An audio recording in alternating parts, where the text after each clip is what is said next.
Sandwich lemma. आओ आओ। ठीक है, अकेले अकेले होली खेले हो? ठीक है। ठीक है। आप नहीं नहीं, मैं खेला हूँ होली, ठीक है, मैं खेला हूँ, ऐसी बात। नहीं, जो बुलाया उसके साथ खेला, ठीक है। ठीक है। ठीक है। एप्लीकेशन ऑफ सैंडविच लेमा, ठीक है।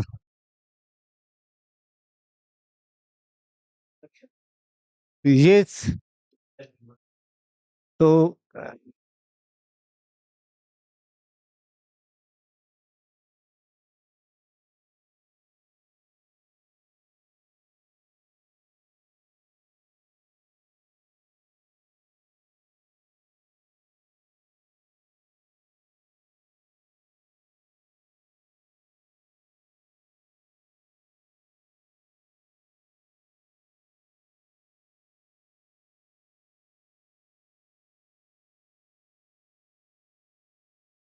साइन की वैल्यू कुछ भी हो, ठीक है। साइन के अंदर कुछ भी हो, वो हमेशा इसी के बीच में होगा ना, -1 और 1 के बीच में, ठीक है।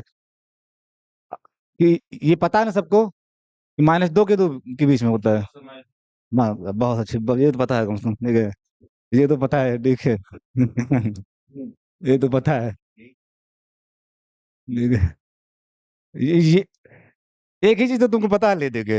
हाँ, साइन और कास की, ठीक है। टैन की नहीं पता है, ठीक है। नहीं।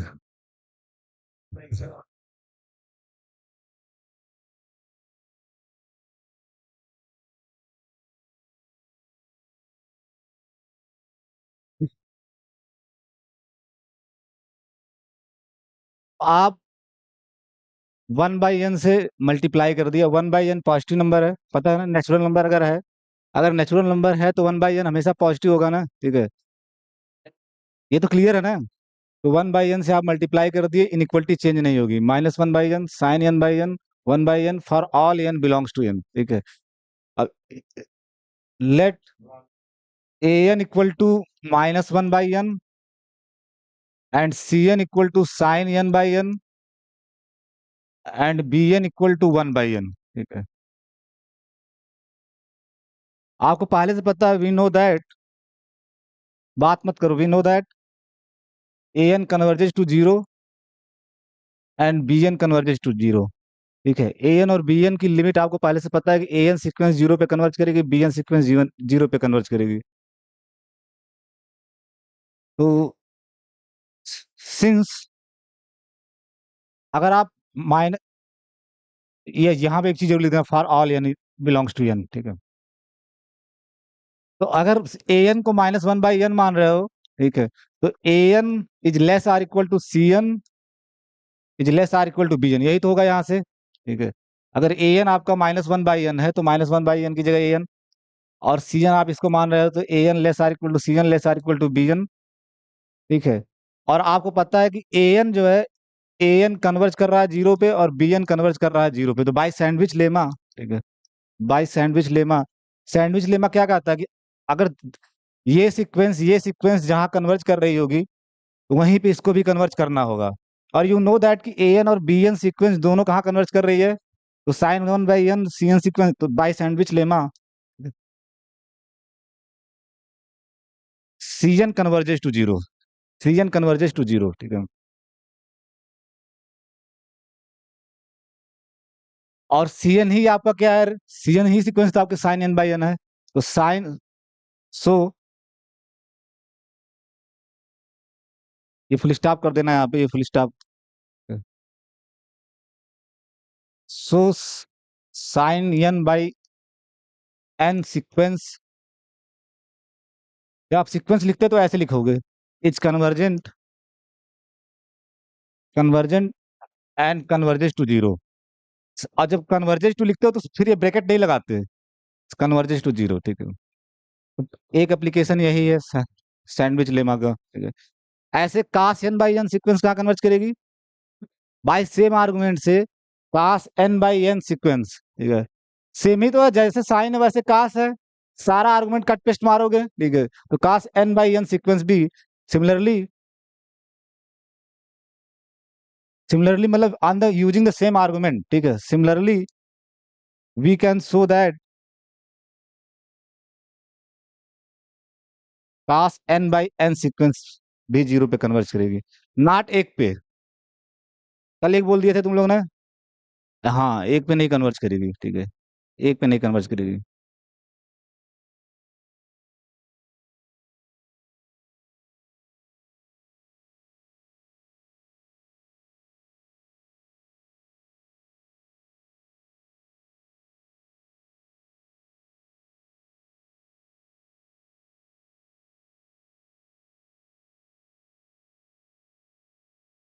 ठीक,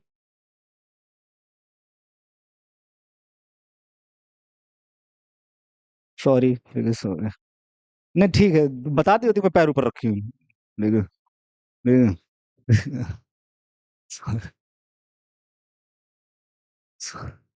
sorry.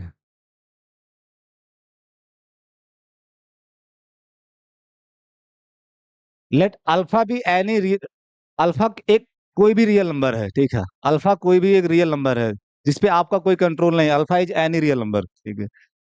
Then there exist a sequence a n in R, यानी एक रियल सीक्वेंस मिलेगी, देयर एग्जिस्ट ए सीक्वेंस, कोई भी रियल नंबर लो। This is the very beautiful result. ये मेन, वो तो मान लो छोटा मोटा एप्लीकेशन था, मेन रिजल्ट आपको ये समझना है कि कोई भी अगर रियल नंबर है तो आपको एक सीक्वेंस मिलेगा, कम से कम एक सीक्वेंस मिलेगा। There exist a sequence a n in R real sequence such that a n कहाँ कन्वर्ज करेगी, इसी अल्फा पे, ए एन कन्वर्ज करेगी इसी अल्फा पे।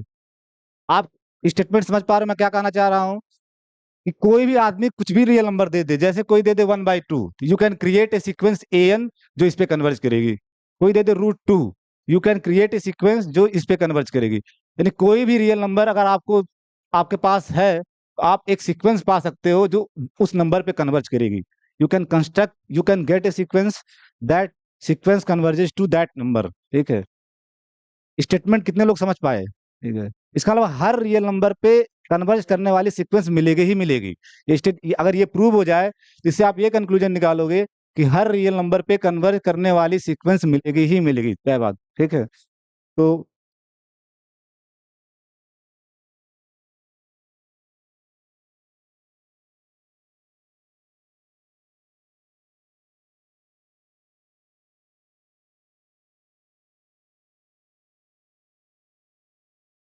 ये प्रूफ लिख देना, ये स्टेटमेंट में कभी कभी सवाल मतलब ये जनरल है, नॉट पर्टिकुलर सवाल है, ठीक है। तो इसका आर्गुमेंट या प्रूफ जो भी लिखना हो, ठीक है।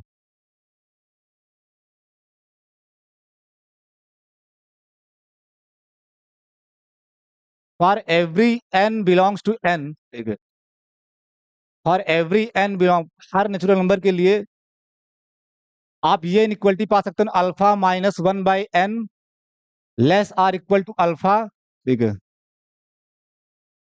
लेस आर, अल्फा माइनस, या ऐसे लिख दो, ठीक है, थोड़ा सा बदल के लैंग्वेज लिखो, ठीक है।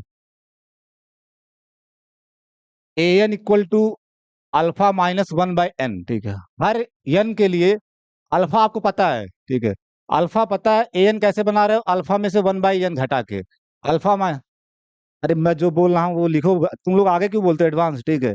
And b n equal to α+1/n, ठीक है, α+1/n, ठीक है। तो हर एन के लिए आप ए एन बना सकते हो और बी एन बना सकते हो। बनाने का तरीका क्या है, अल्फा में 1/n सब्ट्रैक्ट कर दिए, जैसे यूं समझो कि इसको थोड़ा ज्योमेट्रिकली देखो, ये आपका अल्फा है, ठीक है, अल्फा है, अल्फा जब आपका एन 1 होगा तो α-1 आएगा ना, ठीक है। थोड़ा दूर बनाओ, ठीक है, यहाँ ये मान लो α-1, और इधर आपका α+1, फिर जब आपका n 2 होगा तो अल्फा माइनस 1/2 आएगा, ठीक है। और इधर क्या आएगा, अल्फा प्लस 1/2। जब 3 होगा तो अल्फा माइनस 1/3 आएगा, और इस साइड क्या आएगा, अल्फा प्लस 1/3। ऐसा आपको बनता हुआ दिख रहा होगा ना। अब अल्फा माइनस 1/n और अल्फा प्लस 1/n के बीच में एक नंबर मिलेगा, कैसे मिलेगा, देखिए। तो since alpha minus 1, alpha minus 1/n is less than alpha plus 1/n। आप डायग्राम से भी देख रहे हो कि अल्फा माइनस 1 अल्फा प्लस 1 से छोटा है, ठीक है। फिर अल्फा माइनस हाफ भी अल्फा प्लस हाफ से छोटा होगा। तो आप हर n के लिए ये चीज लिख सकते हो कि alpha minus 1/n is less than alpha plus 1/n for all n belongs to n, ठीक है। तो इसका मतलब ये हुआ कि by rational rational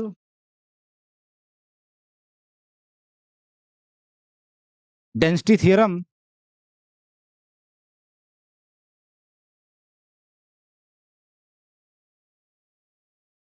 density theorem by rational density theorem, rational density theorem क्या कहती है, हाँ, कि अगर a लेस देन b है, उसके बीच में एक रेशनल नंबर आ जाएगा, ठीक है। एक रेशनल नंबर आ जाएगा। तो अगर आप अल्फा माइनस 1 और अल्फा प्लस 1 ले रहे हो इंटरवल, इनके बीच में एक रेशनल नंबर आ जाएगा, ठीक है। जिसको चूंकि ये n पे डिपेंड कर रहा है, ये ध्यान रखो n का रोल है, तो उसका नाम हमने रख दिया कि by rational density theorem there exist an, ठीक है, there exist an belongs to q such that a minus 1/n less than an less than 1 a plus 1/n for all n belongs to n। सबको मतलब आप ये समझो कि a minus 1 a plus 1 के बीच में एक रेशनल नंबर आएगा, जिसको आप क्या कह दिए, a1, ठीक है। a माइनस हाफ और a प्लस हाफ के बीच में भी एक जो ही ये छोटा होगा इसके बीच में भी एक रेशनल नंबर आएगा, a2, ठीक है। a माइनस 1/3 a प्लस 1/3 इसके बीच में एक रेशनल नंबर आया, जिसको आप नाम रख दोगे a3, क्योंकि ये नंबर जो है इस पे डिपेंड कर रहे हैं 1 पे। ये बदलना, a तो फिक्स है ना, ठीक है। जो भी अल्फा है, ठीक है, मैं ये लिख दिया क्या, अल्फा है, जो भी अल्फा है वो तो फिक्स है। लेकिन यन बदलने से हर यन के लिए a1 मिलेगा, दूसरे यन के लिए a2 मिलेगा, यन 1/3 के लिए a3 मिलेगा।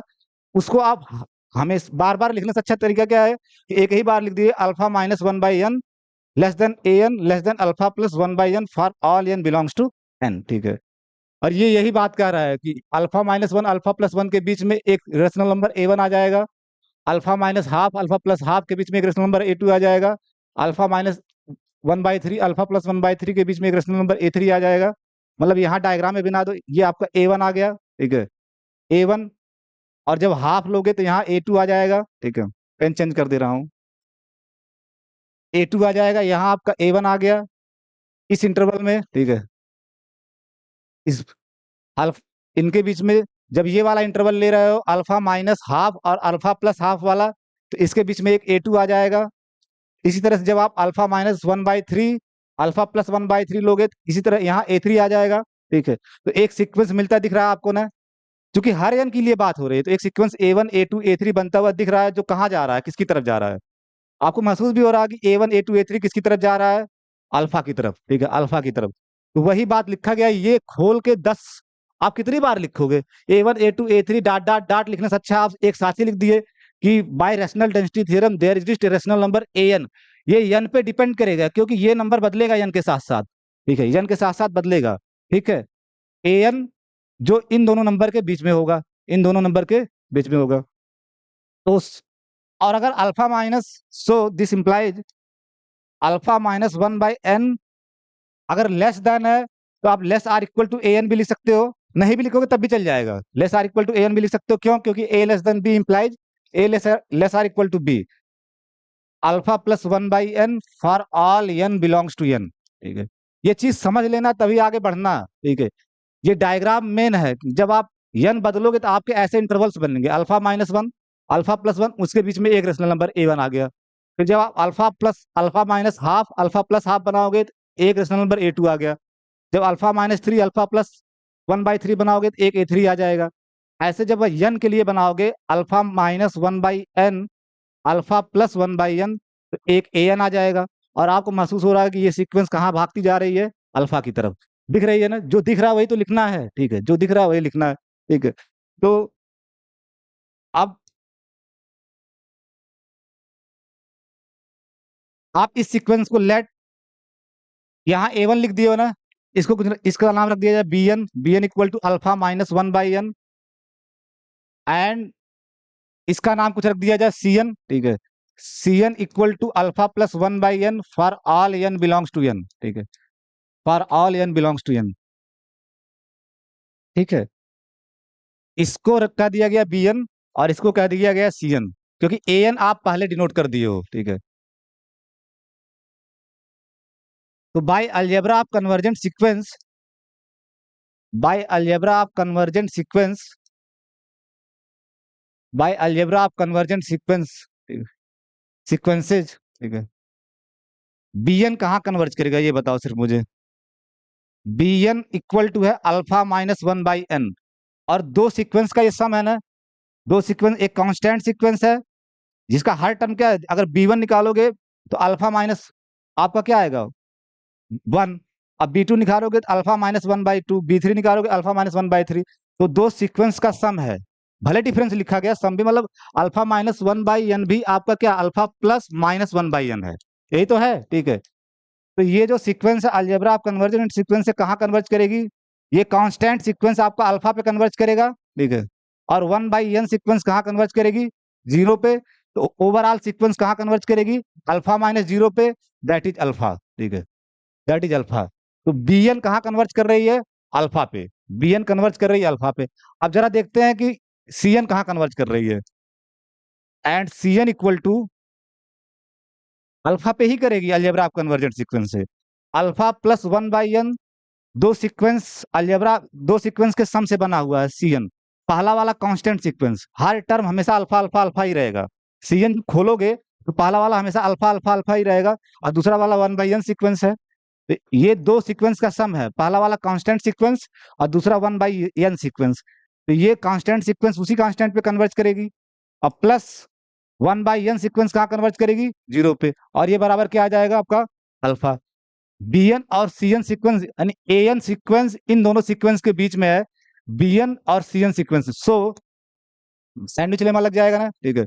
सो we have we have an, और जब इस नोटेशन में आप लिख दिए हो तो यहाँ bn लिख दो, इसकी जगह bn लिख दिया, less or equal to cn, ठीक है, less or equal to cn for all n belongs to n, comma. और आपको ये भी पता है कि bn जो है आपका कहाँ कन्वर्ज कर रहा है, अल्फा पे, एंड cn आपका कहाँ कन्वर्ज कर रहा है, अल्फा पे। तो by sandwich lemma, comma, by sandwich lemma, by sandwich lemma, जो बीच वाली सीक्वेंस होगी वो कहाँ कन्वर्ज करेगी, यहाँ देखो, अगर ये दोनों सेम जगह कन्वर्ज कर रही है तो बीच वाली सीक्वेंस भी वहीं कन्वर्ज करेगी। तो an कन्वर्जेस टू अल्फा, और आपको यही प्रूव करना था, आप शुरू से लेके इसे पढ़ो, ठीक है, ठीक है, हट जाएं, ठीक है, हट जाएं, ठीक है। This is very beautiful result, ठीक है, कि दुनिया का कोई भी रियल नंबर दिया जाए, आप सीक्वेंस पा गए an जो उस अल्फा पे कन्वर्ज कर रहा है, क्या यूज करके, सैंडविच लेमा। और साथ साथ और क्या यूज हुआ इसमें, rational density theorem, rational density theorem, यानी दो नंबर के बीच में हमेशा एक रेशनल नंबर आएगा, वो भी बना लेना, वो डायग्राम भी बना लेना, ठीक है। इसको पढ़ो।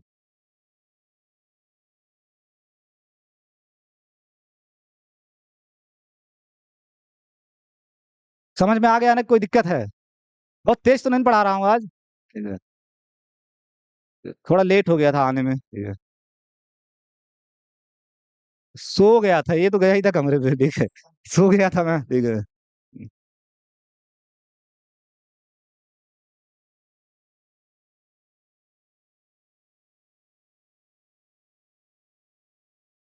कई सालों बाद नहा भी लिया, ठीक है, कई सालों बाद कभी कभी नहा लेना चाहिए, ठीक है, कभी कभार, रोज रोज तो नहीं, लेकिन कभी कभार नहा भी लेना चाहिए, ठीक है, ठीक है।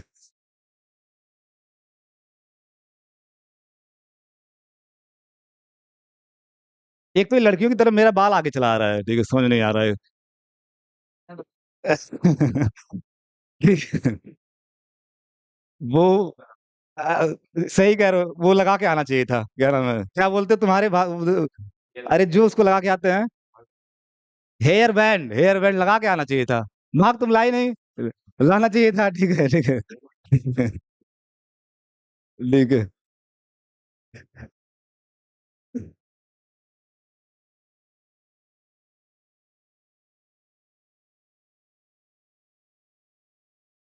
इसी का जस्ट कोरोलरी है, एक कोरोलरी मतलब वही चीज है।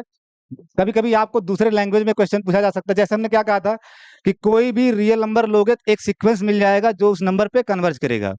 अब थोड़ा सा मॉडिफाइड वर्जन में क्वेश्चन पूछा जा सकता है कि let alpha be any real number, let alpha be any, let के बाद फुल स्टॉप लिखते हैं, let alpha be any real number then there exist a rational sequence.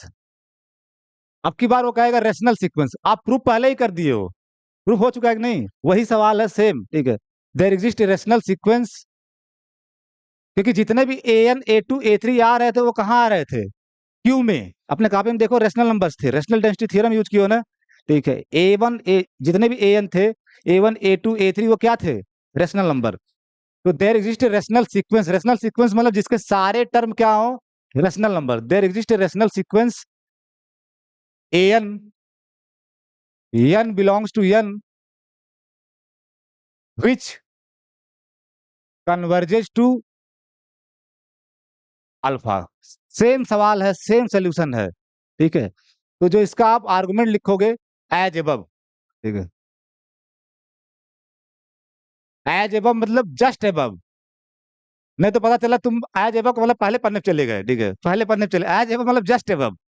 Same argument है, वही है ना, ठीक है। एक रेशनल नंबर ही वहां मिल रहा था, ठीक है। इसी तरह से आप कोई भी रियल नंबर दिया जाए तो एक सीक्वेंस पा सकते हो। इसका एनालॉग क्या होगा, अगर आप एक रेशनल सीक्वेंस पा सकते हो जो अल्फा पे कन्वर्ज कर रहा है, तो इरेशनल डेंसिटी थ्योरम भी तो आपके पास है, तो आप एक इरेशनल सीक्वेंस भी पा सकते हो, ठीक है। रेशनल सीक्वेंस का मतलब समझ रहे हो ना, कि जितने भी ए एन है, ए एन हमेशा रेशनल नंबर होगा for all n belongs to Q. Rational sequence का सिर्फ इतना मतलब है, जितने भी ये a one a two a n आएंगे ये सब रेशनल नंबर होंगे। तो इसी का जस्ट एनालॉग होगा, there exist an irrational sequence, irrational sequence, irrational sequence, irrational sequence. अब की बार bn लिख दो, हर बार या नहीं लिख रहे हो bn, bn belongs to n which converges to, which converges to alpha. Argument जो लिखे उसमें थोड़े बहुत चेंजेस होंगे, बाकी सब सेम रहेगा, ठीक है। तो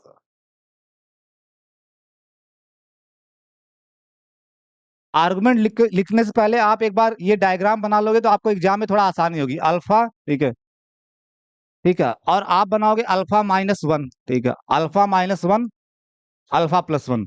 तो जो ही ये इंटरवल बनाओगे इसके बीच में एक रेशनल नंबर आएगा ना, एक इरेशनल, इरेशनल डेंसिटी थ्योरम क्या कहती है कि दो नंबर के बीच में एक इरेशनल नंबर भी आएगा, तो एक इरेशनल नंबर आएगा ए वन, ठीक है, ए वन, ठीक है। फिर जब आप ये इनको हाफ ले लोगे, alpha minus half, alpha plus half, तो इसके बीच में भी एक इरेशनल नंबर आएगा, ठीक है, जिसको आप ए टू कह दिए, ठीक है, ए टू।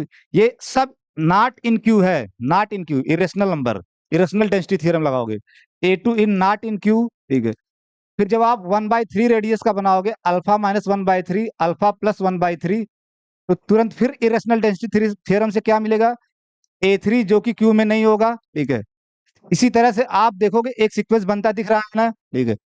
लास्ट वाला भी लिख दो, एन के लिए भी in general, alpha minus one by n, alpha plus one by n, इसके बीच में एक इरेशनल नंबर आएगा ए एन जो क्यू में नहीं होगा। अब ये जो sequence a one a two a n बन रहा है आपको कहाँ जाता हुआ दिखाई दे रहा है, इसी अल्फा पे, इसी अल्फा पे, ठीक है। तो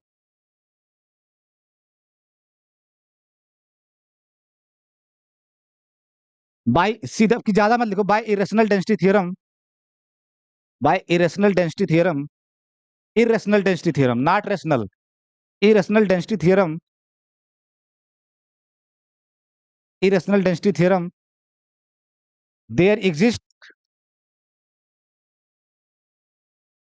एन, ठीक है, देयर एग्जिस्ट एन, और एन इरेशनल नंबर होगा, यानी नॉट इन क्यू, जो क्यू में नहीं होगा वो इरेशनल नंबर होगा ना। There exist n in, n is not in Q, such that, such that,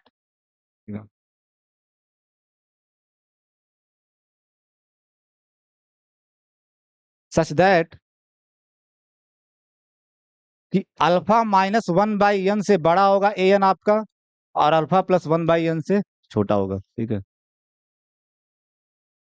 alpha minus a n, alpha minus one by n से बड़ा, और अल्फा प्लस वन बाई, और फॉर ऑल एन, हर n के लिए। कुछ कह रहे हो कांक्षा?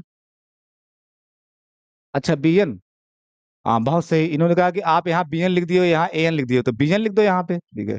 वो तो नोटेशन है, यहाँ बी एन लिख दो, जब वहाँ बी एन लिखो तो बी एन लिखो, ठीक है। यहाँ भी बी एन लिख दो, ठीक है। वो नोटेशन है, ए एन ही, ज्यादातर आपके एग्जाम में ए एन लिख के ही आएगा वो, ठीक है। ए एन ही लिख के आएगा, लेकिन मैं जान के चेंज कर दिया बी एन, ठीक है, तो यहाँ बी एन कर दो, ठीक है। लेकिन ये लिखा छोटा सा जाता है, इसको आप समझना इस डायग्राम से, आपको सीक्वेंस मिलती हुई दिख रही है कि नहीं, a one, a two, a three, a n, और वो भागते हुए जा रही है अल्फा की तरफ, ये पहले फील होना चाहिए, बाद में लिखना पड़ना होता है, ठीक है। तो अगेन वही काम, लेट, अब की बार ये बी एन मान लिए हो तो इसको कुछ दूसरा, इसको ए एन मान लिया जाए, इसको सी एन मान लिया जाए, ठीक है। तो let a n equal to alpha minus one by n, and c n equal to alpha plus one by n, ठीक। अल्फा, ए एन आप alpha minus one by n मान लिए, और c n alpha plus one by n, for all n belongs to N, ठीक है। तो by algebra of convergent sequences, algebra of convergent sequences, sequences, a n कहाँ converge करेगा, आप direct मैं लिख रहा हूं, एक बार ये चीज बहस हो चुकी है, ठीक है। अल्फा माइनस, ये अल्फा पे कन्वर्ज करेगा, और ये जीरो पे, तो अल्फा माइनस जीरो पे कन्वर्ज करेगा ना, दैट इज अल्फा, ठीक है। एंड सी एन कन्वर्ज करेगा अल्फा प्लस जीरो पे, अल्फा प्लस जीरो पे, ये अल्फा पे कन्वर्ज करेगा, ये जीरो पे। अलजेब्रा कन्वर्जेंट सीक्वेंस लगाना जानते हो ना, कि दो सीक्वेंस अगर अलग अलग अलग कन्वर्ज कर रहे हैं तो उनका सम भी कन्वर्ज करेगा उनके सम पे, ठीक है। तो अल्फा एक कांस्टेंट सीक्वेंस है जो अल्फा पे कन्वर्ज करेगा, वन बाई एन एक सीक्वेंस है जो जीरो पे कन्वर्ज कर रहा है, तो दोनों का सम सीक्वेंस कहाँ कन्वर्ज करेगा, उनके सम पे, अल्फा प्लस जीरो पे, दैट इज अल्फा, ठीक है। और आप इस तरह से बनाए हो बाई अब, तो सो वी हैव जो आपका बी एन है, b n, a n less than b n, and c n. आप इक्वलिटी भी लगा सकते हो, बहुत आगे एनालिसिस से पहुंच गए हो तो कोई दिक्कत नहीं है, क्यों लगाते हो वो रीजन जानना चाहिए, ठीक है। तो इनके बीच में होगा, ठीक है। एंड ये भी पता है कि ए एन और सी एन एक ही जगह कन्वर्ज कर रहे हैं, a n converges to alpha, and c n converges to alpha, ठीक है। तो सैंडविच लेमा यही तो कहती है, अगर दो सीक्वेंस के बीच में एक सीक्वेंस सैंडविच हो जाए, दो सीक्वेंस के बीच में एक सीक्वेंस सैंडविच हो जाए, तो वो वहीं कन्वर्ज करेगी जहां दोनों ओरिजिनल सीक्वेंस कन्वर्ज कर रही हूँ। तो ए एन और बी एन कहाँ कन्वर्ज कर रही है, अल्फा पे, ठीक है, अल्फा पे, अल्फा पे, ठीक है। तो बी एन को भी कहाँ कन्वर्ज करना होगा, अल्फा पे। तो कामा बाय सैंडविच लेमा, सैंडविच की स्पेलिंग बड़ा लोग गलत लिखते हैं, मुझे बड़ी तकलीफ होती है, आधा इंग्लिश मीडियम से पढ़ के आते हैं वो भी लिखते हैं V W I T C H, सिर्फ डब्ल्यू आई सी एच, उस बेचारे का नाम गलत मत लिखना, सैंडविच, सैंडविच मतलब सैंडविच खाए हो ना, ठीक है। सैंडविच की स्पेलिंग भी नहीं आप लोगों को पता है, ठीक है। नहीं खाएगा तो मैं खिला दूंगा, ठीक है, घबरा मत, सैंडविच खिला दूंगा, ठीक है, ठीक है। तो बाई सैंडविच लेमा, ठीक है। अरे तुमको वही खिला दिया जाएगा, क्या नाम है, वड़ा पाव, वही बोल दिया जाएगा, क्या है, बर्गर, माल, बर्गर ही है वो, ठीक है, गरीबों का बर्गर ही है वो, ठीक है, ठीक है। By sandwich lemma, b n converges to alpha, ठीक है। B n converges to alpha, और सारे ही बी एन क्या थे, आप अपने कॉपी में देखो, सारे बी एन क्या थे, इरेशनल नंबर। तो we get a sequence, this proves that, या दिस शोज दैट कि there exist an irrational sequence. Irrational sequence का मतलब जिसके सारे टर्म इरेशनल नंबर हों। There exist an irrational sequence b n, n belongs to one, which converges to, alpha. ठीक है, ये पहला वाला मोस्ट जनरल केस था, दूसरा वाला उसी से आया, तीसरा वाला भी उसी से आया, और इसमें से एक आप, एक कोई पढ़ लोगे, सेम आर्गुमेंट है, और जरूर पढ़ लेना इसको। ठीक है, सैंडविच लेमा का सबसे ब्यूटीफुल एप्लीकेशन यही है कि ये बताता है कि दुनिया का कोई भी, मतलब तुमको ताज्जुब होगा, इसीलिए कहता हूँ मैथमेटिक्स बड़ी प्रीसियस सब्जेक्ट है अर्थ पे। ठीक है, इससे ज्यादा प्यारा सब्जेक्ट अभी तक पूरे विश्व में बना नहीं है। ठीक है, बना नहीं है, और खास करके एनालिसिस। ठीक है, खास करके एनालिसिस। ठीक है, मैं बार बार एक कोटेशन बोलता हूँ ना, ये पूरा ब्रह्मांड है। ठीक है, उसमें एक मैथ पढ़ने वाले लोग, ठीक है, और एक बेवकूफ किस्म आदमी जो मैथ नहीं पढ़ते। ठीक है, दो भागों में बटा हुआ है, एक मैथ पढ़ने वाले लोग, एक मैथ न पढ़ने वाले लोग।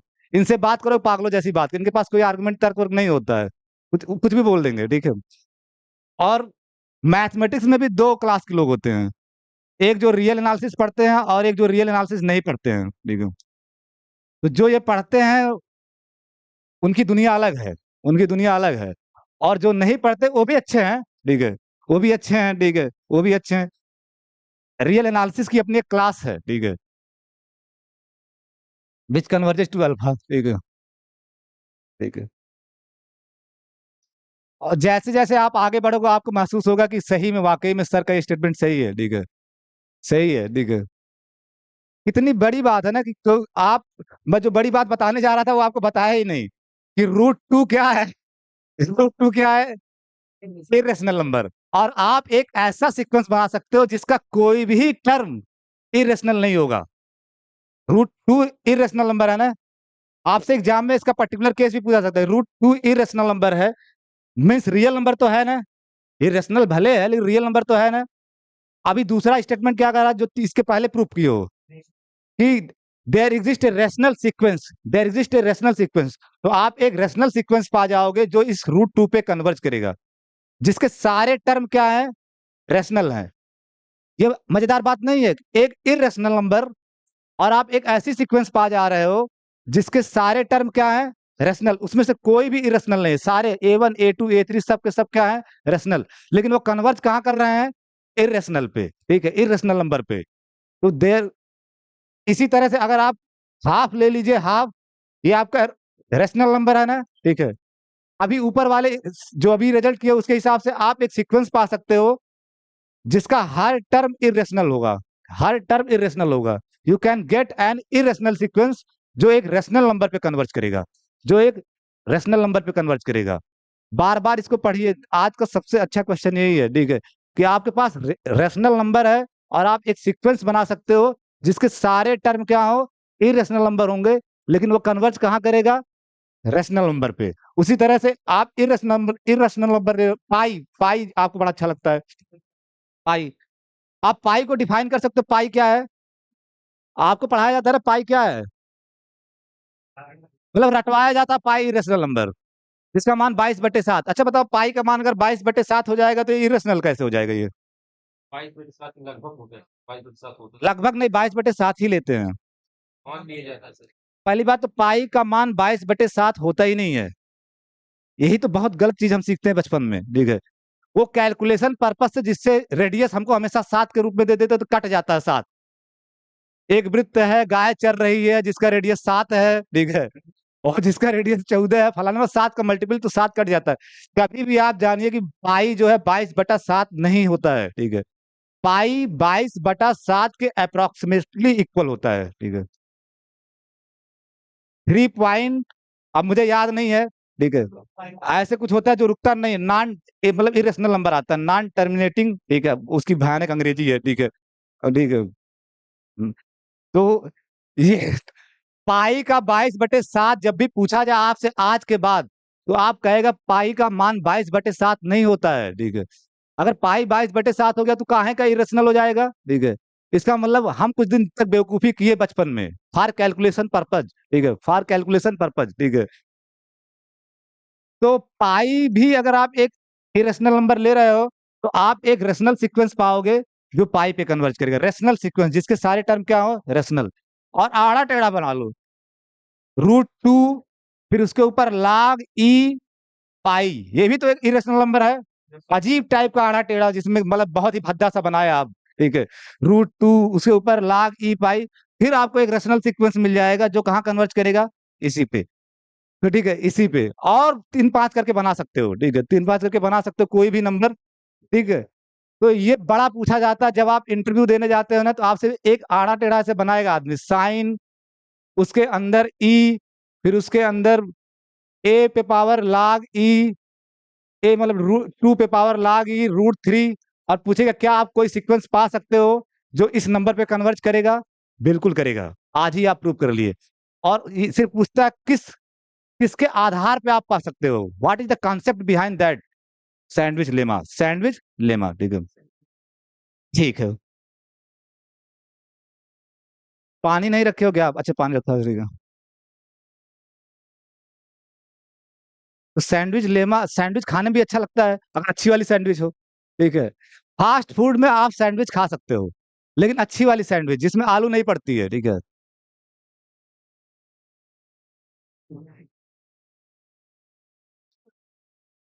कभी कभी मेरा दिक्कत हो, पल्स रेट बढ़ जाती है, बढ़ जाती है तो कंट्रोल में नहीं रहता है, ठीक है, कंट्रोल में नहीं रहती शरीर मेरी। ये तो मेरा IQ 400 के पार है कि दिमाग काम करता है ना, दिमाग हैंग कर जाए, ठीक है, दिमाग हैंग कर जाए, ठीक है। यहाँ एक बार टच करो ना, ठीक है, ये बहुत ठीक है, तुम मत टच करना, ठीक है। कर रहा है, ठीक है, कर रहा है, ये हाथ मेरा हैंग कर जाएगा, ठीक है। हाँ, ठीक है।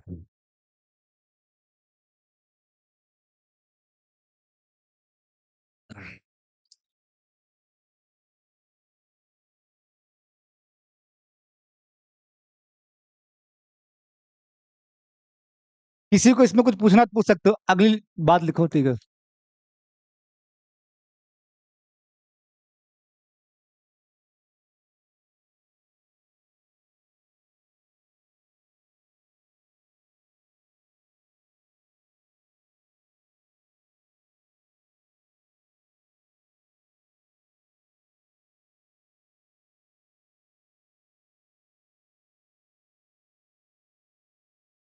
आप हेडिंग डालो मोनोटोनिक सीक्वेंसेस, मोस्ट प्रोबेबली कल मैं आपकी 2-3 घंटे क्लास हो सकता लूँ, ठीक है। चाहे जब लूंगा लूंगा, ठीक है। टाइम टेबल अब दिनेश सर डालते हैं ना, ठीक है। दिनेश सर डालते हैं, उसमें थोड़ा एडिट हो गया, हल्का सा एडिट हो गया, ठीक है, एडिट हो गया। आजकल ईयरबड्स लगा के आते हैं, ठीक है, कॉपी करते हैं, ठीक है। कॉपी जब ये लगा के, पहले पूछे सफेद वाला आपका कितना है, दाम बता दे के, अच्छा यही काम चलाते हैं इससे, ठीक है, यही चीज काम चलाते हैं, वो लगा के आते हैं जो। लेकिन उनको कौन बताए नेक बैंड बुड्ढों पे शोभा नहीं करता है, ठीक है। ठीक है, नेक बैंड लगा के बंदर जैसे लग रहे हो, ठीक है, ठीक है, ठीक है। ये ऐसे लटकाए पड़े हुए, नेक बैंड तुम लोगों को भी नहीं लगाना चाहिए, और वो तो मतलब एक उम्र पार कर चुके हैं, ठीक है, नेक बैंड लगा के, ठीक है, ऐसे, ठीक है। ठीक है, देख,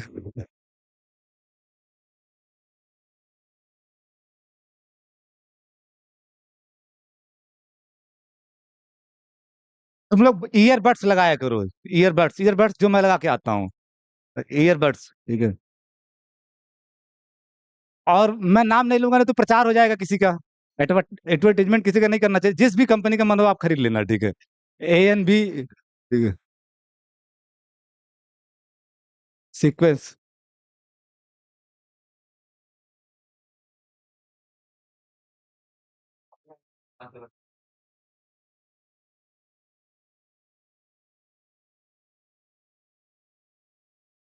we say that the sequence AN, we say that the sequence AN, ठीक है, इज, एक ही साथ सब लिख दिया जा रहा है, इज फर्स्ट इंक्रीजिंग, इंक्रीजिंग, या इसी को कुछ लोग, मैं ज्यादातर इंक्रीजिंग यूज करूंगा, कुछ लोग इसी को मोनोटोनिक इंक्रीजिंग बोलते हैं। आर मोनो, दोनों बातें एक ही हैं। जैसे स्काई और सर्विस एक ही बात है, चाहे इंक्रीजिंग बोलो, चाहे स्काई बोलो, चाहे सर्विस बोलो, एक ही आदमी हाथ उठाएगा हमेशा, ठीक है। तो इंक्रीजिंग और मोनोटोनिक इंक्रीजिंग एक ही बात है, कुछ लोग इंक्रीजिंग बोलते हैं। आप बताओ कम बोलना ज्यादा अच्छा लगेगा, 60 में बोलना अच्छा लगेगा कि मोनोटोनिक इंक्रीजिंग, ठीक है। हाई फाई वाले मोनोटोनिक इंक्रीजिंग बोलते हैं। इंक्रीजिंग बोल, मोनोटोनिक मैं पहले लिखवाता भी नहीं था, लेकिन इस साल लिखवा दे रहा हूँ, ठीक है, मोनोटोनिक, ठीक है, increasing, monotonic increasing sequence, monotonic increasing sequence, कुछ कंडीशन होगी ना। तो कंडीशन ये है, सिंपल सी बात है, अगर आपके पास सीक्वेंस A1 है, A2 है, A3 है, सीक्वेंस को जब खोलोगे तो ऐसे ही तो टर्म आएंगे। A4 है, A5 है, ठीक है, ये सीक्वेंस। तो इनमें क्या होना चाहिए रिलेशन की, A1 से बड़ा A2 हो, A2 से बड़ा A3 हो, हर अगला वाला अपने पिछले से क्या हो, बड़ा, ठीक है, बड़ा। अब इसी चीज को यहाँ लिखना है तो क्या लिखोगे, इस चीज को या तो ऐसे लिखो, तो मैथमेटिक्स में आप ज्यादातर सिंबल्स का यूज करते हो, तो क्या लिखोगे, if an less or equal to an+1, सारा कवर हो जाएगा कि नहीं, सारा कवर हो जाएगा। जब n1 लोगे तो A1 is less or equal to A2 हो जाएगा। जब आप n2 लोगे तो A2 is less or equal to A3 हो जाएगा। जब आप n3 लोगे तो A3 is less or equal to A4 हो जाएगा। अब इतना न लिख करके सीधे आप लिख देते हो an less or equal to an+1 for all n belongs to n, ठीक है, for all n belongs to n। That means, that is, अगर यम यन से छोटा है, सपोज इसी सीक्वेंस में कोई यम है और कोई यन है, और यम यन से छोटा है, इसके करस्पॉन्डिंग जो टर्म होगा वो कोई एम होगा ना इसमें, ठीक, और यन के करस्पॉन्डिंग यहाँ कोई टर्म एन होगा ना, ठीक है, एन होगा। और आप कह रहे हो मोनोटोनिक इंक्रीजिंग है, तो अगर यम यन से छोटा होगा, यहाँ इक्वलिटी भी नहीं लगाना है, ठीक है, यम यन से छोटा होगा तो क्या इंप्लाई होगा कि जो इसके करस्पॉन्डिंग टर्म होंगे एम और एन में क्या संबंध होगा, लेस आर इक्वल का, लेस आर इक्वल का, क्योंकि सब जगह लेस आर इक्वल, तो ए एम भी इसमें आ रहा होगा, ए एन भी।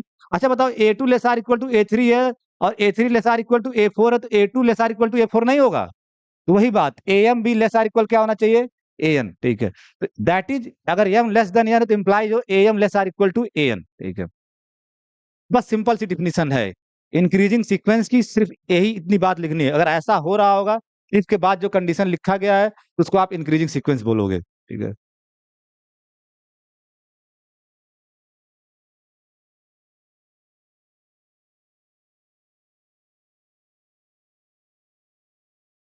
सेकेंड वन डिक्रीजिंग सीक्वेंस, तो जस्ट उसका एनाला, डिक्रीजिंग सीक्वेंस को मोनोटोनिक डिक्रीजिंग भी बोलते हैं, are monotonic, monotonic decreasing,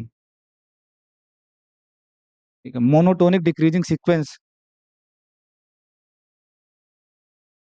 sequence. If अब की बार क्या होगा, कुछ इस तरह का सिनारी होगा ना, अब की बार घटेगा, डिक्रीजिंग सीक्वेंस कह रहे हो, A1 greater or equal to A2 greater or equal to A3 greater or equal to A4 greater or equal to, ऐसे चलेगा, ठीक है। नहीं, घट रही होगी सीक्वेंस लगातार, तो उसको यहाँ क्या लिखोगे, जब इस सिंबल में लिखोगे एन ग्रेटर, हाँ, इधर वाले ज्यादा सही बता रहा है आजकल, n greater or equal to an+1, आगे जाने पे टर्म छोटे होते जाएंगे, n greater or equal to an+1 for all n belongs to N, ठीक है।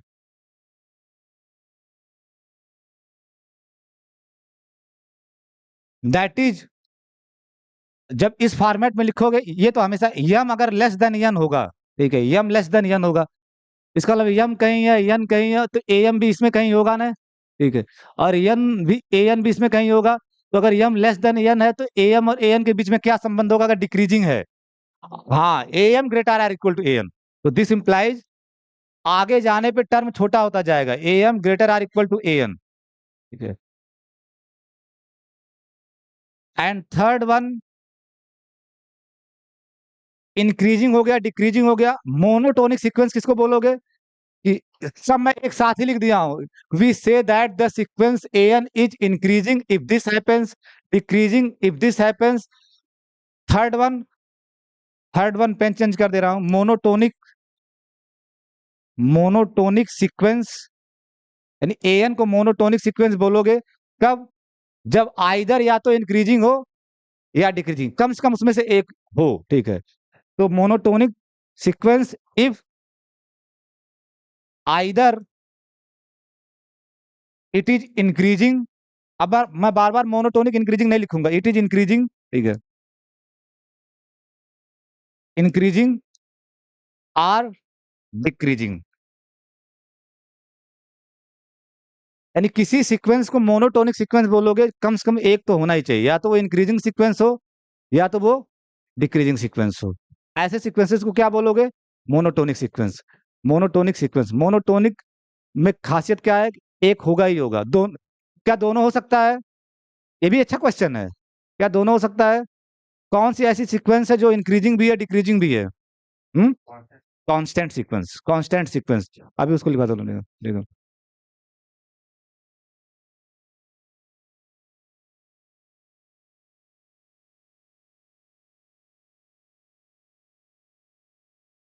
ये सब एक टर्म यूज करते हैं, आप जान लो, कभी आपके एग्जाम में ले, ये सब बचता हूं मैं, पढ़ा ज्यादा मुझे अच्छा लगता नहीं है। स्ट्रिक्ट इंक्रीजिंग एक शब्द यूज करते हैं, स्ट्रिक्ट इंक्रीजिंग, स्ट्रिक्ट डिक्रीजिंग, तमाम टर्मिनोलॉजी क्रिएट करते हैं बेमतलब का, ठीक है। इसीलिए कह रहा हूं ना कि कुछ चीजें, तो स्ट्रिक्ट इंक्रीजिंग, स्ट्रिक्ट इंक्रीजिंग, ठीक है, यानी एन को स्ट्रिक्ट इंक्रीजिंग सीक्वेंस बोलोगे इफ इंक्रीजिंग है ना, तो इसका मतलब आगे जाने पे टर्म बढ़ेगा और स्ट्रिक्ट बढ़ेगा। पहले में क्या था? इक्वलिटी भी था ना, बराबर भी हो सकता है, अब की बार क्या होगा? स्ट्रिक्टली बढ़ेगा, यानी if a n is less than a n plus one, यहाँ स्ट्रिक्ट बड़ा होना चाहिए, ठीक है। A n is less than a n plus one for all n belongs to N, that is कि अगर एम लेस देन एन हो तो क्या इंप्लाई होना चाहिए? ए एम जो होना चाहिए लेस देन ए एन। यहाँ इक्वलिटी नहीं आती स्ट्रिक्ट इंक्रीजिंग में, ठीक है। A m is less than a n, ये ए एम है, a m is less than a N.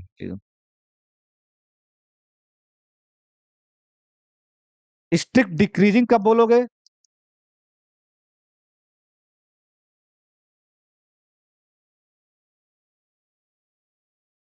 यानी ए एन को एक ही साथ ए एन लिखे थे, सब डिफाइन कर दिए एक साथ, ठीक है। स्ट्रिक्ट डिक्रीजिंग सीक्वेंस बोलोगे अगर आपका ए एन यानी आगे जाने पे स्ट्रिक्टली टर्म घटे, तो ए एन ग्रेटर देन क्या हो? A n plus one for all n belongs to N, ठीक है। दैट इज ये अगर एम लेस देन एन है तो क्या इंप्लाई होना चाहिए? ए एम और ए एन में क्या संबंध होगा आपकी बार? A m greater than a n, ठीक है। स्ट्रिक्ट का सेंस इक्वलिटी हट जाती है, बस इतना ध्यान रख लो। स्ट्रिक्ट का सेंस क्या है? इक्वल नहीं हो सकता, ठीक है। तो सारी डिफिनीशन आपकी मोनोटोनिक सीक्वेंस इतने ही टाइप की होती हैं, सारा सब आपके पास डिफिनीशन आ गया। एक बार आप लोग डिफिनीशन पढ़ लीजिए जल्दी जल्दी। एक तो फिजिक्स वाले फिजिक्स नहीं खत्म कर रहे इतने दिन से, ठीक है, ठीक है। ज्योमेट्री। बस ये सब खत्म कर देते तो सिर्फ रियल एनालिसिस चलती, ठीक है। इसीलिए उन लोगों को क्लासेस भी दिया, खूब आप क्लास पढ़ाइए, ठीक है,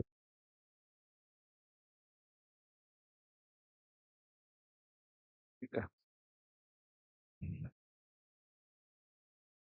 डिफिनीशन लिख लिए ना आप लोग?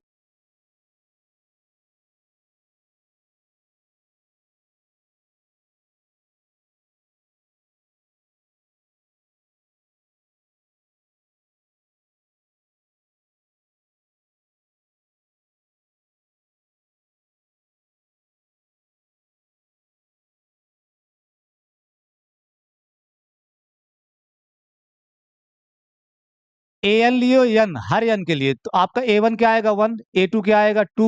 ए थ्री क्या आएगा? थ्री। ये सीक्वेंस, ठीक है। तो ये सीक्वेंस आपको देख के ही लग रहा होगा कि आगे जाने पे टर्म हमेशा लगातार स्ट्रिक्ट बढ़ रहे हैं, तो ये कैसी सीक्वेंस है? Strict increasing sequence. लेकिन आपको कुछ तो आर्गुमेंट लिखना होगा ना, देखने से तो ठीक है लग रहा है स्ट्रिक्ट इंक्रीजिंग है, कुछ तो आर्गुमेंट लिखना होगा। आप आर्गुमेंट क्या दिखाना होता है? कि a n plus one greater than क्या होना चाहिए, an प्लस 1 क्या होना चाहिए, greater than an for all n belongs to n, यही तो होना चाहिए। अगर आपको दिखाना है स्ट्रिक्ट इंक्रीजिंग तो यही तो दिखाओगे कि an plus 1 is greater than an for all n belongs to n, ठीक है, for all n belongs to n, ठीक है। स्ट्रिक्ट इंक्रीजिंग मैं उल्टा लिख दिया हूं इस बार, क्या है नहीं समझते, इसीलिए मैं कहता तुम लोग रखते हो, ठीक है। अब की बार an प्लस 1 मैंने पहले लिख दिया है, ठीक है। इंक्रीजिंग का सेंस मतलब बढ़े आगे जाने पे, an प्लस 1 बड़ा होना चाहिए an से। अगर आप ऐसे सोच रहे हो जैसे मैं वहां लिखा हूं तो फिर ऐसे लिखो, ठीक है। थोड़ा सा उल्टा कर दो, इसीलिए मैं कहता तुम लोग है ना, इस बार का क्या बताया जाए, थोड़े से भी चेंज में भी तुम लोग उल्टा पलटा अर्थ निकाल लेते हो, ठीक है। मैं लिख दे रहा हूँ, नहीं तो तुम लोग अभी उसी में आधे, तुम्हारी दिक्कत नहीं हुई, आधे लोग अभी इसी में सोच रहे होंगे, ठीक है। तो अगर आपको दिखाना an प्लस 1, अगर आपको स्ट्रिक्ट इंक्रीजिंग दिखाना है तो an less than an plus 1। अब ठीक, अब आपके डिफिनेशन जैसा मैच कर रहा है ना। अरे कुछ ना, इसको मैंने पहले लिख दिया था और कुछ नहीं किया था, ठीक है। For all n belongs to n, ठीक है। जब ही ऐसा होगा तब आप an को बोल सकते हो कि स्ट्रिक्ट इंक्रीजिंग सीक्वेंस है। अच्छा बताओ, अगर an less than an plus 1 है तो that is an plus 1 minus an क्या होगा, greater than 0 for all n belongs to n। तो अगर आपको an less than an plus 1 दिखाना है तो आप क्या दिखा दो, तरीका होता है ना दिखाने का, ये चीज अगर दिखानी तो ये दिखा दो, जो ही ये होगा तो अपने आप ये हो जाएगा, ठीक है। इसी से तो ला रहे हो, तो इसको बोलते हो वर्किंग बैकवर्ड मेथड। आपको दिखाना ये है तो आप इसको दिखाने के लिए क्या दिखाओगे, an plus 1 minus an is greater than 0। तो जब ये ग्रेटर देन 0 होगा तो अपने आप ये वाला नहीं आ जाएगा, an plus 1 greater than an, ठीक है। तो नाउ ये मिटाना उठाना मत सब, now an plus 1 minus an लेके चलो। तो an प्लस 1 आपका क्या होगा, जब अगर an दिया हुआ है, an प्लस 1 क्या होगा, n प्लस 1, ठीक है। an देने का मतलब का, अगर n है तो n, आयुष की अनमोल,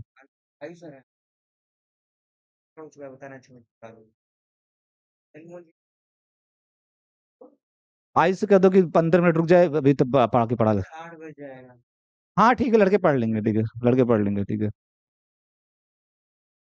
n plus 1 minus an, minus n, और ये आपका क्या आएगा, जब आप इसको सॉल्व करोगे क्या आएगा, 1, और 1 क्या है, ग्रेटर देन 0, और कोई भी n हो, for all n belongs to n, ठीक है। इसमें n पे कोई रिस्ट्रिक्शन थोड़ी नहीं लिखे हो, for all n belongs to n। तो दिस इंप्लाइज कि an plus 1, an plus 1 is greater than an for all n belongs to n। तो जो आपकी सीक्वेंस an है, n belongs to n is strict increasing sequence, strict increasing sequence.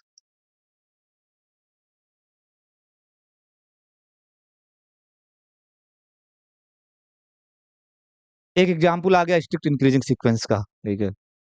और ऐसे तमाम बन गए, एन स्क्वायर बना सकते हो, एन क्यूब बना सकते हो, ठीक है, एन पे पावर 4 बना सकते हो। ये ऐसे मतलब इनफाइनाइटली मेनी आपके पास इंक्रीजिंग स्ट्रिक्ट इंक्रीजिंग सीक्वेंसेज हैं, ठीक है, ठीक है।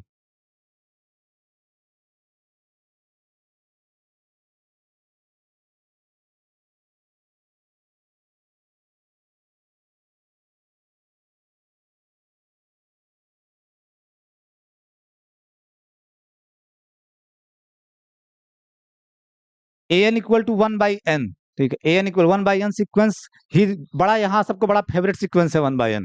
मतलब इलाहाबाद में जितने एनालिसिस पढ़ाते हैं ना, उनका पहला सीक्वेंस जब सबसे पसंदीदा है, जैसे इसी से शादी वादी कर लेंगे, ऐसा पढ़ाते हैं इसी सीक्वेंस को, जैसे लगता है मतलब उनकी महबूबा हो ये 1/a, मतलब जितने और पढ़ाते ए एन इक्वल टू 1/n, कुछ भी होगा a n equal to 1/n sequence.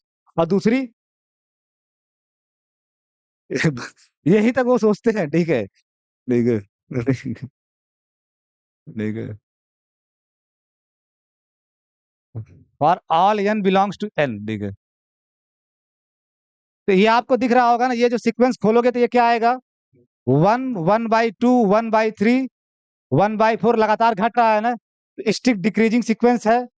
आप क्या करोगे नाउ, फिर वही, अब थोड़ा तेज में कर रहा हूं, an माइनस an प्लस 1, आप ये लेके चलो, ठीक है, या an+1 माइनस an भी ले सकते हो। ऐसा मत रखना कि सर an माइनस an+1 ले लिए, ठीक है, क्योंकि आपको क्या दिखाना है, अगर स्ट्रिक्ट डिक्रीजिंग दिखाना है तो आपको ये दिखाना होगा कि an बड़ा होना चाहिए किससे, an+1।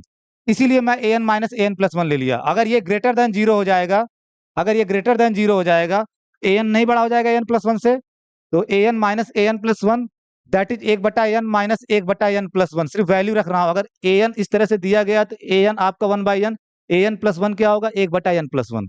और अगर आप इसको सॉल्व करोगे तो ये आएगा 1/n इंटू n+1।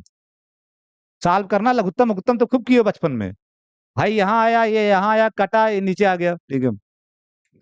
और उसके बाद जो ये है, किसी भी n के लिए n नेचुरल नंबर है, तो किसी भी n के लिए ये हमेशा क्या होगा, greater than zero. For all n belongs to n, for all n belongs to n।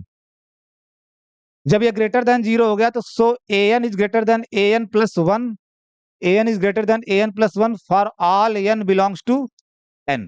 और यही तो डिफिनीशन कहती है कि अगर ऐसा हो रहा होगा तो सीक्वेंस को क्या बोलोगे, स्ट्रिक्ट डिक्रीजिंग में। हेंस सीक्वेंस 1/n, मैं पूरा इसी तरफ की वाली लिख दे रहा हूँ, sequence 1/n is an a strict strict decreasing sequence, decreasing sequence, ठीक है।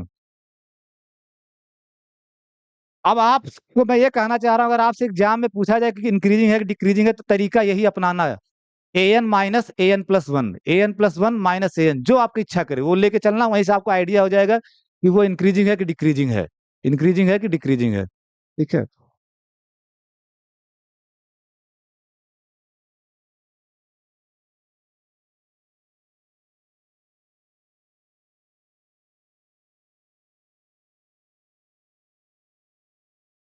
जो दूसरी यहाँ की बहुत पसंदीदा सीक्वेंस है, an इक्वल टू -1 पे पावर n, ठीक है, -1 पे power n for all n belongs to n, ठीक है, an इक्वल टू -1 पे power n for all n belongs to n।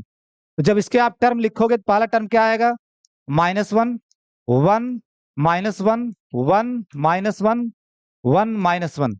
आप बताओ इसमें क्या लगातार बढ़ रहा है, a1 और a2 में क्या रिलेशन हो रहा है, इंक्रीजिंग होने का मतलब क्या है, या तो लगातार बढ़े या तो लगातार घटे। तो एक बार -1 से तो बढ़ रहा है, -1 से बढ़ के 1 हो रहा है, फिर तुरंत घट के क्या हो रहा है, और फिर बढ़ के क्या हो रहा है, फिर घट के क्या हो रहा है। तो इसका मतलब जो ये सीक्वेंस लिखे हो, तो सिंस आर्गुमेंट लिखना पड़े, देखने से तो आपको लग ही रहा है, सिंस a1 a1 मतलब -1, a1 इज -1, वो आपका लेस देन क्या है, a2 दैट इज 1। तो a1 लेस देन a2 है, एंड a2 आपका क्या है, 1, और लेस देन a3, और a3 क्या है, -1। तो आपको एक पैटर्न, अरे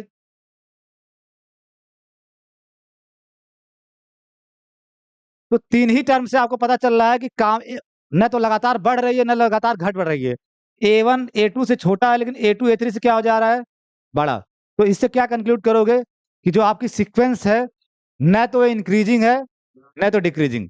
तो so sequence an that is -1 पे power n belongs to n is neither increasing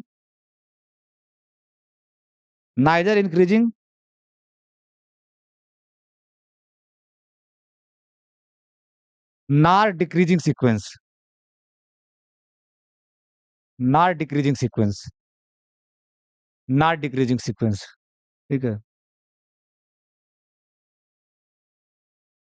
तो ऐसे भी तो एग्जाम्पल होने चाहिए, नहीं तो आपके दिमाग में होगा दुनिया का हर सीक्वेंस या तो इंक्रीजिंग होगा या तो डिक्रीजिंग होगा। बहुत लोग ये भी गलतफहमी में रहते हैं। आपके पास एग्जाम्पल भी है ऐसे सीक्वेंस का, न तो इंक्रीजिंग है न तो डिक्रीजिंग है, ठीक है। और एक ऐसी भी सीक्वेंस है जो दोनों है, इंक्रीजिंग भी है और डिक्रीजिंग भी है, वो सीक्वेंस कांस्टेंट सीक्वेंस। क्यों, अगर कांस्टेंट है, मान लो कोई सीक्वेंस कांस्टेंट है, तो सी, और वो कांस्टेंट सी है, तो c less or equal to c, c less or equal to c, c less or equal to c. तो आपको लग रहा होगा कि इक्वलिटी भी तो अलाउड है। एक्चुअल में ये है सी बराबर सी, लेकिन मैं आपको एनालिसिस में सिखाया था, अगर बराबर है तो आप ये भी सिंबल बना सकते हो कि नहीं। तो c less or equal to c, less or equal to c, इस बिहाफ पे आप सी को क्या बोलोगे, इस बिहाफ पे क्या बोलोगे? Increasing sequence. और इसको ऐसे भी लिख सकते हो, c greater or equal to c, greater or equal to c, greater or equal to c. इस बिहाफ पे इसको क्या बोलोगे? ठीक है, इस बिहाफ पे क्या बोलोगे? Decreasing sequence. क्योंकि इक्वलिटी अलाउड है, इक्वलिटी अलाउड है। स्ट्रिक्ट नहीं बोल सकते, कांस्टेंट सीक्वेंस स्ट्रिक्ट नहीं होता है। कांस्टेंट सीक्वेंस में आपको क्या बोलना है? ये इंक्रीजिंग होगा, monotonic increasing as well as monotonic decreasing sequence भी, तो यही लिखो। नेक्स्ट एग्जाम्पल, जो भी एग्जाम्पल नंबर होगा आप लोग डाल लीजिएगा, जो भी एग्जाम्पल नंबर होगा। तो एवरी कांस्टेंट सीक्वेंस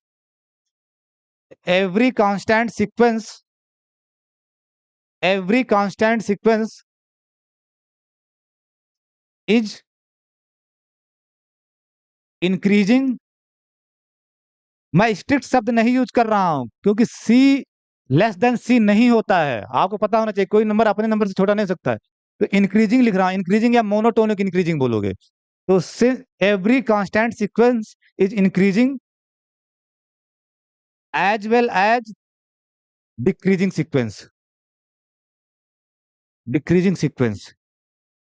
ये लिख लेना कहीं कोने में, यहां से आप ये कंक्लूजन निकाल रहे हो, ठीक है। तो every constant sequence is increasing as well as decreasing sequence.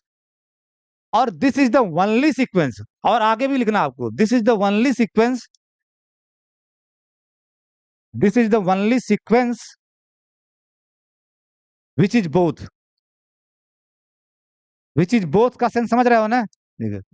हाँ, दुनिया में केवल एक ही सीक्वेंस ऐसी है जो साथ साथ इंक्रीजिंग भी है डिक्रीजिंग भी है, वो रीजन आपको मैंने वहां समझा दिया, क्योंकि इक्वलिटी की वजह से। कोई ऐसी सीक्वेंस बता सकते हो जो स्ट्रिक्ट इंक्रीजिंग भी हो और स्ट्रिक्ट डिक्रीजिंग भी हो, स्ट्रिक्ट इंक्रीजिंग भी हो और स्ट्रिक्ट डिक्रीजिंग भी हो साथ साथ? हाँ, कोई नहीं पॉसिबल हो सकता। देयर इज नो सीक्वेंस जो स्ट्रिक्ट इंक्रीजिंग भी हो स्ट्रिक्ट डिक्रीजिंग भी हो। हाँ, देयर इज ए सीक्वेंस जो इंक्रीजिंग और डिक्रीजिंग है, कांस्टेंट सीक्वेंस, ठीक है।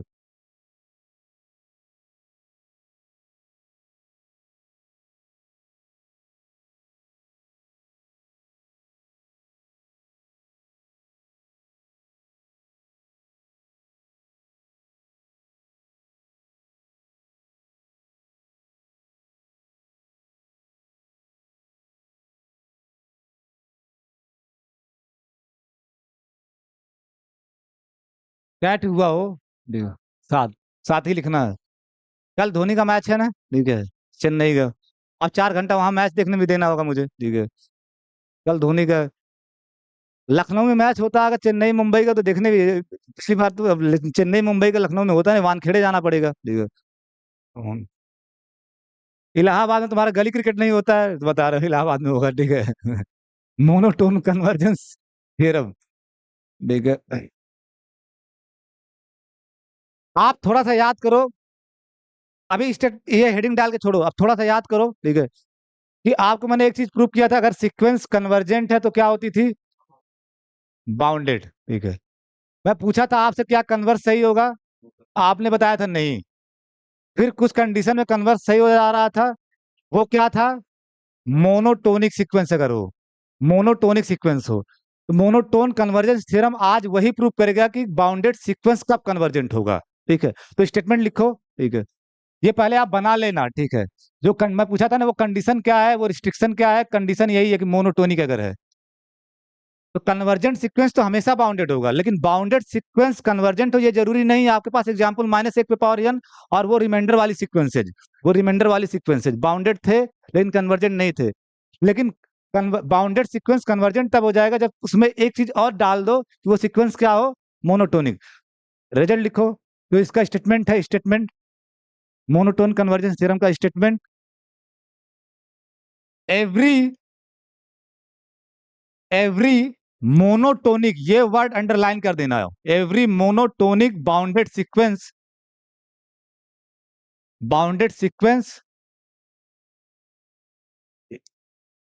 Is convergent. बाउंडेड कन्वर्जेंट नहीं होता, जो ही आप ये ऐड ऑन किए अब ये कन्वर्जेंट हो जाएगा। Every monotonic bounded sequence is convergent, ठीक है। मोर ओवर, मोर ओवर मतलब इसको थोड़ा और खोल के लिखा जाए, ठीक है। मोर ओवर, अच्छा बताओ एक चीज, अगर कोई सीक्वेंस इंक्रीजिंग सीक्वेंस है, मोनोटोनिक में दोनों बातें होगी ना। मोनोटोनिक सीक्वेंस की डिफिनेशन आपके कॉपी में है, या तो वो इंक्रीजिंग होगा या तो वो डिक्रीजिंग होगा। थोड़ी देर के लिए अगर इंक्रीजिंग है तो वो आपका इसी तरह से दिखेगा ना, A1 less or equal to A2 less or equal to A3 less or equal to A4 dot dot dot, ऐसे ही तो होगा। ये सीक्वेंस बताओ बाउंडेड बिलो है कि नहीं, बाउंडेड बिलो है कि नहीं। बाउंडेड बिलो मतलब क्या है, एक नंबर से नीचे से बाउंड हो जाए, एक नंबर से नीचे से बाउंड हो जाए। तो अगर इंक्रीजिंग सीक्वेंस है तो वो किससे बाउंडेड बिलो हो जा रहा है, A1 से। ये चीज आपको समझना है, ये चीज आपको समझना है। तो ये कहीं कहीं ऐसे ब्रैकेट बनाना, ये तो नोट पे लिख लेना, ठीक है, कहीं ब्रैकेट में लिख लेना कोने में, every mono every increasing sequence या monotonic increasing sequence, every increasing sequence या मोनोटोनिक इंक्रीजिंग सीक्वेंस हमेशा क्या होगा, बाउंडेड बेलो। बाउंडेड बेलो किससे होगा, A1 से, पहले टर्म से, पहले टर्म से। इसी से सारे टर्म क्या हो रहे हैं, ग्रेटर आर इक्वल हो रहे हैं। तो every increasing sequence is bounded below, bounded below, ठीक है। और बाउंडेड बिलो बाई किस, A1, वो भी जानना चाहिए किससे होगा, A1 से, फर्स्ट टर्म से, सीक्वेंस के फर्स्ट टर्म से बाउंडेड बिलो होगा, ठीक है। तो इंक्रीजिंग सीक्वेंस हमेशा बाउंडेड बिलो होता है, ये बात क्या करे, इंक्रीजिंग सीक्वेंस हमेशा क्या होगा, बाउंडेड बिलो। क्या बाउंडेड एबव हो सकता है, बढ़ रहा है, बढ़ रहा है, ठीक है। तो वही, और इसी तरह से आप दूसरा एक बॉक्स बनाइएगा, इसका एनालॉग, ठीक है। अरे वो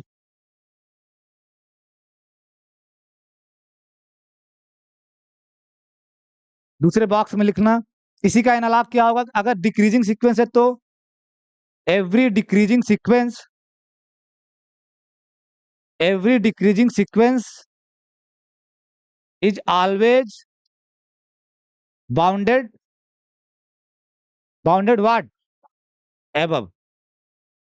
और किससे बाउंडेड एबव होगा, अगर आप कह रहे हो कि बाउंडेड एबव, अगर आपकी सीक्वेंस डिक्रीजिंग है जिसका मतलब A1 greater or equal to A2, ये तो होगा, A2 greater or equal to A3, A3 greater or equal to A4, इसके सारे टर्म किससे छोटे हो जा रहे हैं, A1 से। तो इसका मतलब जितने भी डिक्रीजिंग सीक्वेंस होंगे वो हमेशा बाउंडेड एबव होंगे, किससे होंगे, उसी A1 से, फर्स्ट टर्म से, बाउंडेड एबव बाई A1, ठीक है। ये दोनों बॉक्स कहीं कोने में बना लेना। इंक्रीजिंग सीक्वेंस में चेक ही नहीं करना है बाउंडेड बिलो, इंक्रीजिंग सीक्वेंस है तो हमेशा बाउंडेड बिलो होगा। चेक क्या करना होगा, बाउंडेड एबव, ठीक है। इंक्रीजिंग सीक्वेंस में बाउंडेड एबव में कंफर्मेशन नहीं है, और अगर डिक्रीजिंग सीक्वेंस है तो हमेशा बाउंडेड एबव होगा, कंफर्मेशन किसमें नहीं है, कंफर्मेशन बाउंडेड बिलो, ठीक है, बाउंडेड बिलो, ठीक है। तो मोर ओवर, पहली बात लिखो, मोनोटोनिक सीक्वेंस है तो इंक्रीजिंग सीक्वेंस होगा या डिक्रीजिंग सीक्वेंस होगा।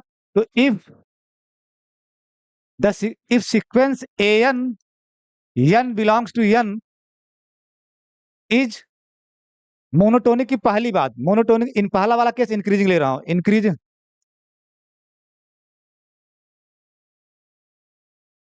आ रहा हूं, चलो ठीक है, आ रहा हूं, बस स्टेटमेंट लिख के जा रहा हूं, प्रूफ कर लिखूंगा, ठीक है। एक तो an इज इंक्रीजिंग सीक्वेंस, मारा सब बिगाड़ के चला जाता है if sequence an is increasing sequence, और अगर इंक्रीजिंग सीक्वेंस है और साथ साथ आप कह रहे हो कि बाउंडेड भी है, और इंक्रीजिंग सीक्वेंस हमेशा क्या होती है, बाउंडेड बिलो। तो क्या और मिल जाए तो वो बाउंडेड हो जाएगा, बाउंडेड के लिए क्या होना चाहिए, बाउंडेड बिलो भी होना चाहिए, बाउंडेड एबव भी होना चाहिए, ठीक है। आपके अजम्पशन में क्या है, इसी खोल के लिख रहे हो कि ये सीक्वेंस जो दिया गया वो बाउंडेड है, और अगर इंक्रीजिंग है तो बाउंडेड बिलो तो हमेशा होगा ये। तो सीक्वेंस, इंक्रीजिंग सीक्वेंस विथ या such that an is bounded above, क्योंकि बेलो तो हमेशा होगा, ठीक है, क्योंकि अजम्पशन में आप बाउंडेड सीक्वेंस लेके चल रहे हो, तो बाउंडेड बिलो तो हमेशा होगा, बचा क्या फिर, बाउंडेड एबव। तो अगर कोई इंक्रीजिंग सीक्वेंस है अगर बाउंडेड एबव है, ठीक है, तो इंक्रीजिंग सीक्वेंस बाउंडेड एबव है तो वो सीक्वेंस आपका, कामा लगाना, उसके बाद कामा, देन जो सीक्वेंस an होगा n n belongs to n is convergent, is convergent. इसी का पहला वर्जन, इसमें दो बातें छिपी हुई हैं। पहला आप लिखे इंक्रीजिंग वाला केस, कि इंक्रीजिंग सीक्वेंस हो और बाउंडेड। एग्जाम में आपसे ये वाला ना पूछ करके ये वाला पूछता है ज्यादातर, कि अगर इंक्रीजिंग सीक्वेंस हो और बाउंडेड एबव हो तो वो कन्वर्ज करेगा। और कन्वर्ज कहाँ करेगा ये मैं आपको कल बताऊंगा, ठीक है, ठीक है, कल बताता हूँ, ठीक है।